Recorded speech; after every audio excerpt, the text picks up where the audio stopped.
the role of Asian states in Gulf security is evolving rapidly on many fronts. Traditionally there was an understanding that security meant hard power.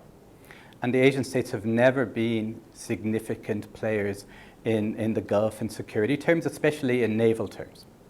But what you're seeing now is as the region becomes more insecure with things like the blockade of Qatar and a power vacuum created by doubts about America's commitment to the region, that these Asian countries are being looked on more by Gulf states to provide some form of security. But that's a gradual process.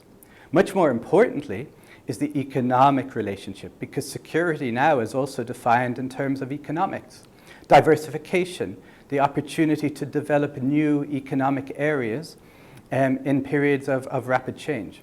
And so the Asian states are involved in that, whether it's port infrastructure, like China, or developing energy relations or technological transfer. But I think most importantly, the most important role is that the Gulf states think of their security now in terms of interconnectivity and interdependence with the outside world. And so the role that the Asian countries play in this are super important. In other words, by binding themselves as economic partners with the Asian states, they are being able to reach out globally to actors who previously were not involved in their security. And by being interdependent, it means that when there is instability and uncertainty in this region, the Gulf states can look beyond the local region and find stability and support further afield.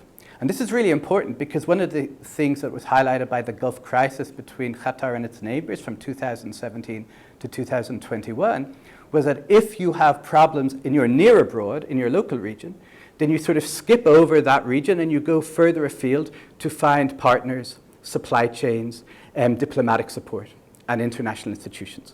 And so I think all the Gulf states are seeing these Asian countries not necessarily as hard power allies who provide security, but primarily partners on the global stage who add value in more intangible ways.